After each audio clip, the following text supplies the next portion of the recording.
Yes po, kasi delikado na po yung lansangan pag gabi na eh. No. Kasi, depende naman sa amin yun eh. Kasi kapag may curfew, syempre mas maano kami. Pero pag wala, alam naman namin yung ginagawa namin kasi, nasa amin din yung trust ng magulang namin. Yes.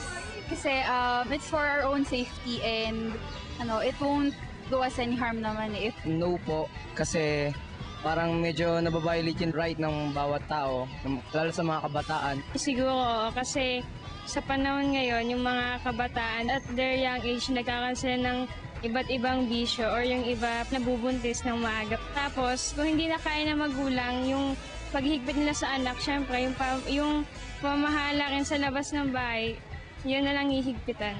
Para po sa akin, kailangan po ng curfew kasi sa panahon po ngayon, di pa po masyado pong delikado. Laganap na po yung krimen. Paano kapag may gagawin tayong mga project, di ba? Hindi naman natin kagad matatapos yun ng kaagad-agad. Kaya, no is it? Kayo, ano sa tingin nyo?